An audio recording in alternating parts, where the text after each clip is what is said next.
The topic I chose for this outcome was third-dimension printers.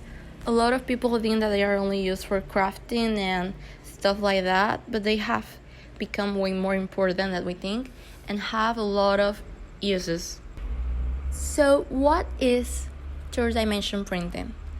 It's a manufacturing process in which material is laid down layer by layer to form a three-dimensional object.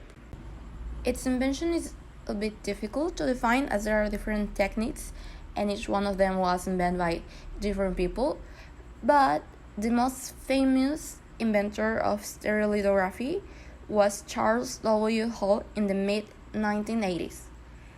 Stereolithography is largely an expensive commercial technique, and machines can often cost a big amount of money, like $1,000, $100, or even more.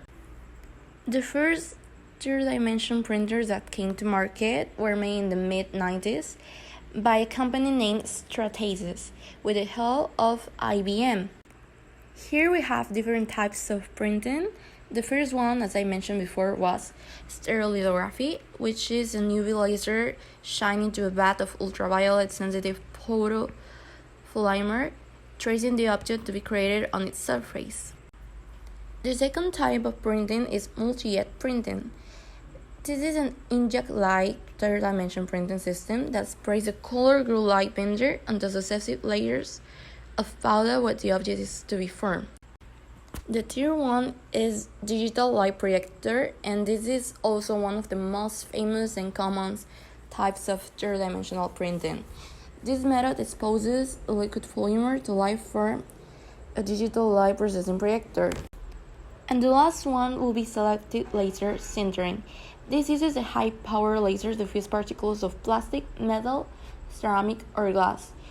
This is similar to the first one, stereolithography, and the multi-jet printing. As I mentioned on the start, they have a lot more benefits than just for crafting or stuff like that. They have become a very important invention in the medical path, as doctors use them to create implants and personalized prosthetics. Now, students from graphic design, chemistry, biology, and geography can also use this kind of invention, as it helps them to study better the dimensions and the parts of the body, the air, or different terrains that they are studying.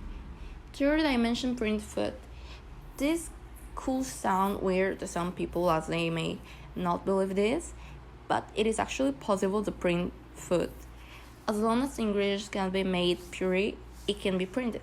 Even though this can be difficult sometimes, as you have to take into account the amount of ingredients and make everything as similar as possible.